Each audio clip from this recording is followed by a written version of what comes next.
Okay, thank you very much. I just wanted to actually thank the organisers for this. It's a great treat to have these kinds of discussions. As you can see, I'm nailing my colours to the mast here. So it'll be an interesting follow-on in many ways from what Boris and Bojana have just been discussing, with which I hold a great deal of solidarity. Probably more actually with what Bojana's talking about than Boris, and I'll come to that in a second.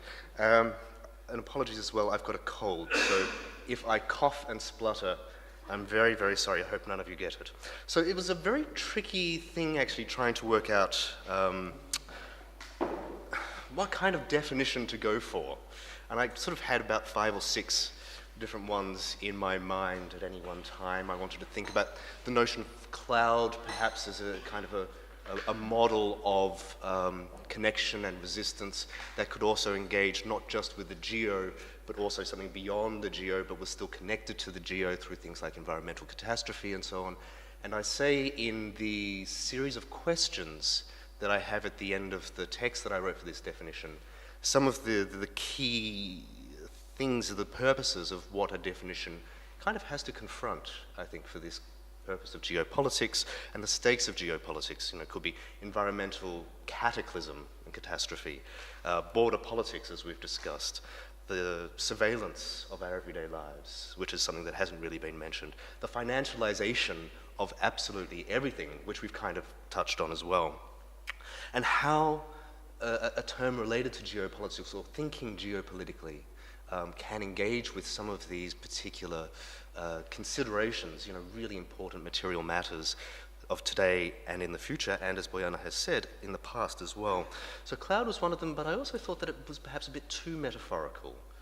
Maybe it loses itself within metaphor instead of in materiality, shifts into a kind of a mystico-poetic engagement, which is something that, as some of us who have seen the Istanbul Biennial this year know, is not an effective strategy for thinking about geopolitics. The overly mystical and poetical is not effective, which is not to say that we can't have hope and utopianism. I think that's important, but it's an important difference.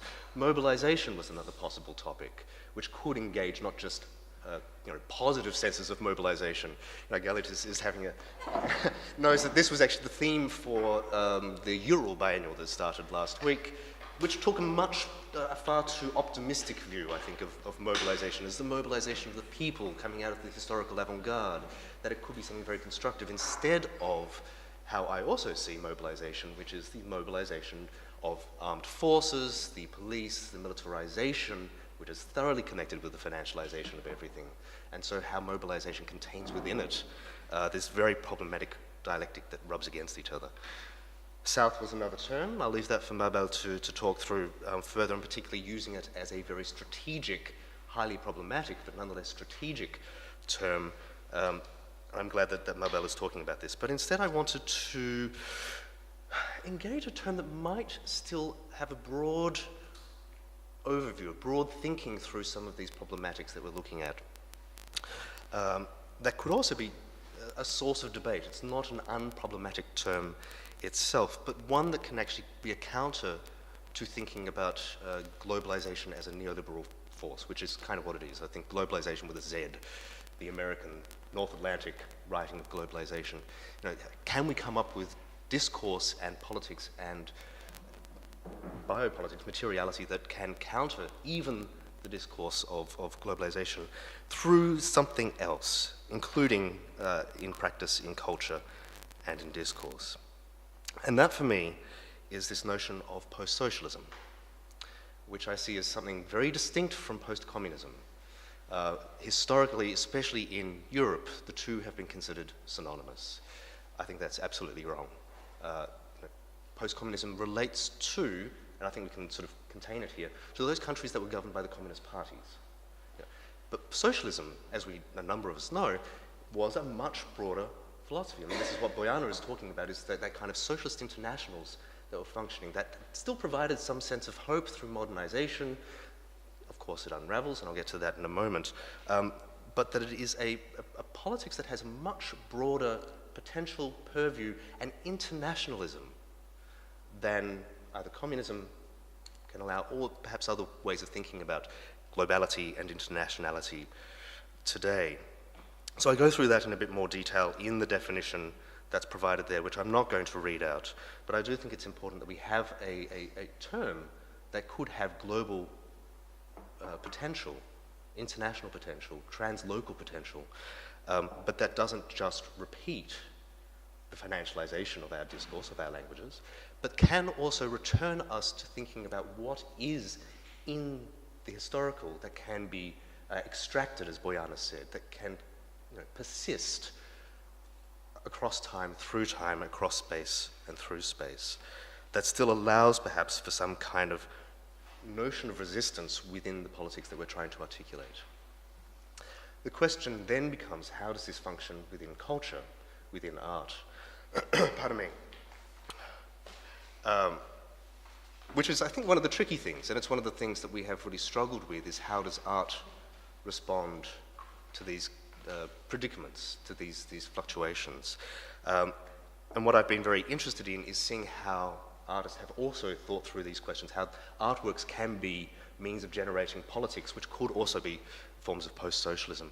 And this is this, on the one hand, sort of an engagement with what was in the past, something resistant, potential, hopeful, emancipatory, solidarity, those kinds of ideas, that even through the supposed obsolescence of socialism, after Thatcherism, after the neoliberalization of the world, after the neoliberal revolutions, after the collapse of communist parties, etc., etc., etc., that there's still something within past cultural practices, maybe these monikers of nonconformist, of unofficial, as well as official, as Boyana has noted with the non-aligned movement and its official politics, also the less official aspects of cultural practices seeking or under socialism across the world, that those aspects can be extracted into a present that can rethink the direction of where cultural politics, as well as maybe geopolitics, may lie, how they may function. So how the past can sort of bubble up into the present and the future to rupture the supposed norms like the liberal democracy that we presume is the end of ideology, and of course is totally ideological. One obvious example of this comes from 91 to 92, not NSK, so we're seeing the NSK Embassy Moscow, but actually maybe the Apt Art International program that Victor Miziano and the other curators from the Regina Gallery in Moscow organized, trying to use the past models of apartment art, 60s, 70s, into the 80s under Andreev, using that as a model for providing for a different kind of cultural infrastructure after the collapse of the Soviet Union into the Commonwealth of Independent States, the emergence of shock therapy, and Yeltsin's buddies and their fixation on neoliberal privatizations.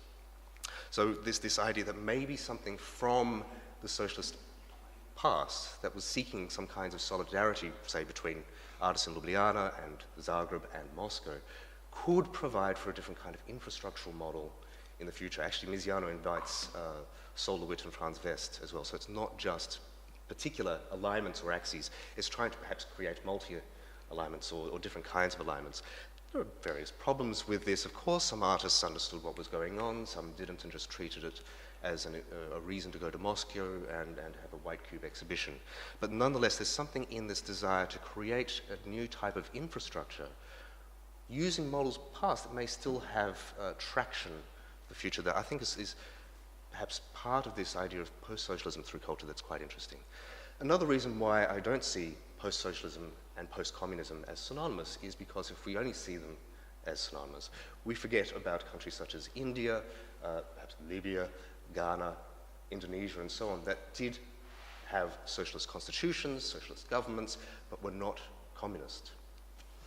And artists responding to those situations of trying to find potentials within the past that, again, may permeate into the future. So here we're seeing images from the work of the Otolith Group, UK-based collective, often go back to India's history, and particularly its feminist socialist, various feminist socialist politics in the 1960s and 1970s, under and after Nehru, and the relationships that could emerge through what they call past potential futures. So looking back to past futures and seeing what potentials might still lie in them.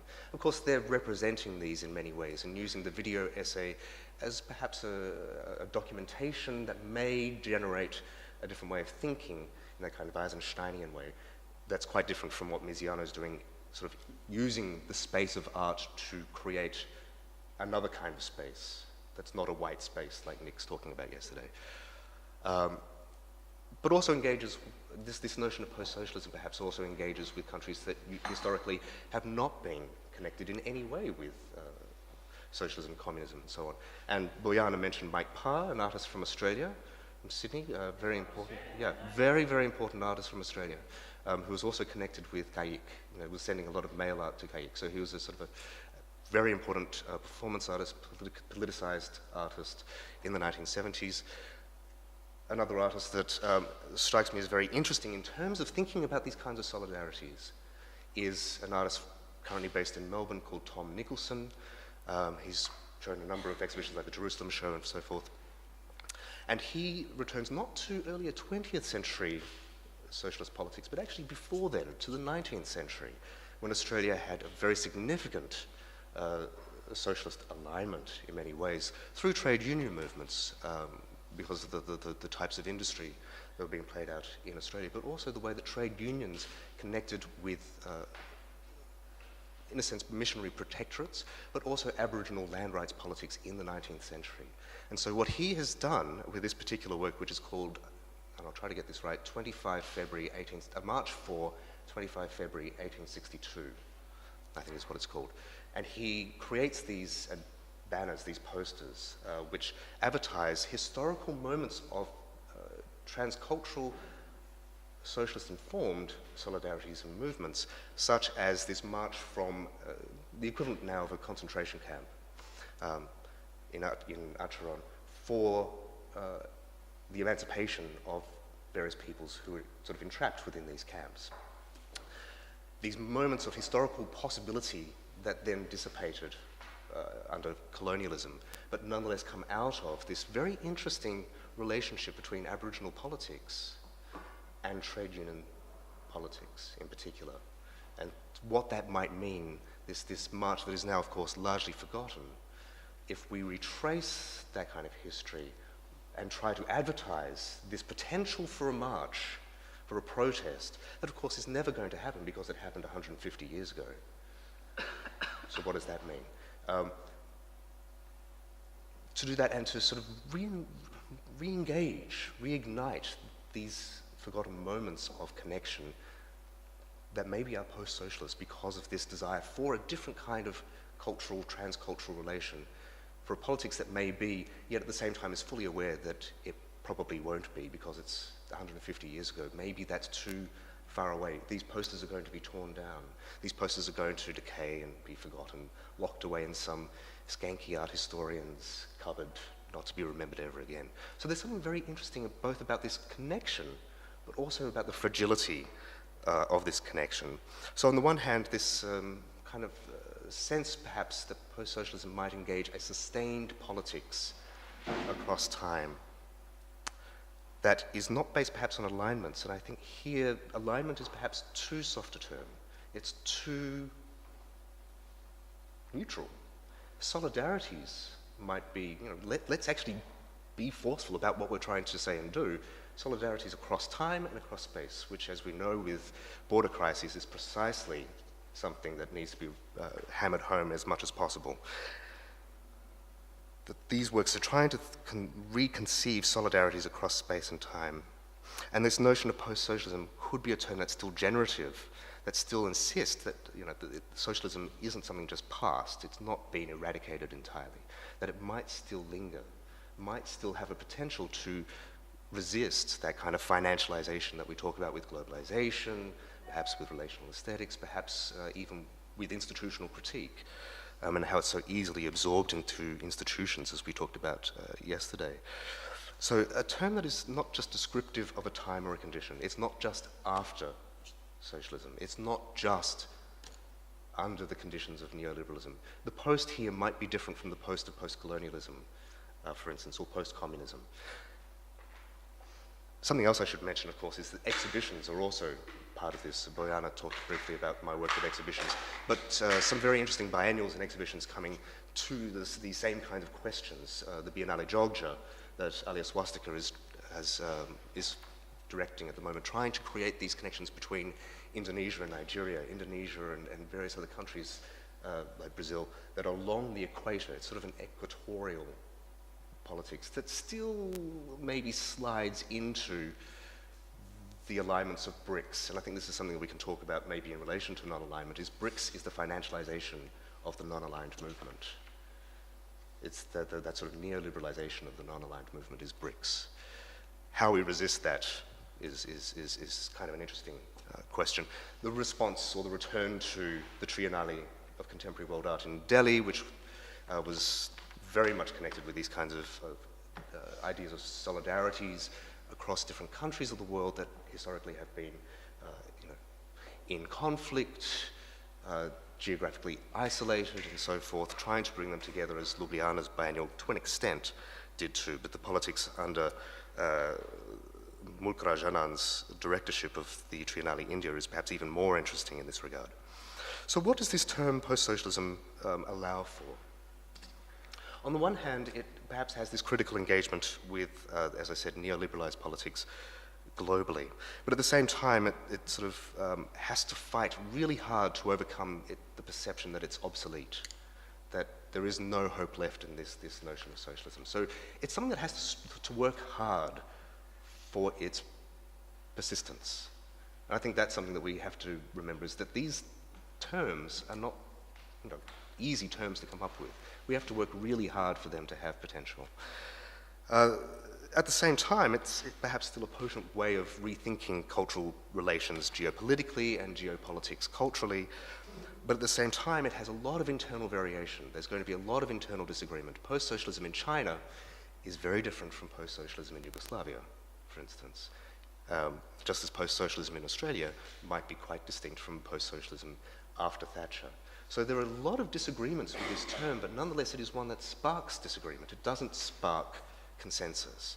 It's going to be, in a sense, sort of an inherent set of questioning, which maybe South also demands. It's a sort of an inherent set of questions, and these difficulties in its implementation as a consequence.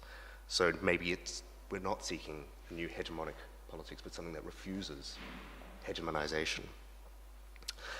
So what I'm trying to suggest is maybe this term and these various kinds of alignments, non-alignments, solidarities and so forth can allow for heterogeneous internationals that can still speak to these ideas that we're talking about, as well as notions of South, of borders, and solidarities across those borders, both spatially, temporally, but also personally. So that's just some ideas that I have. Thank you.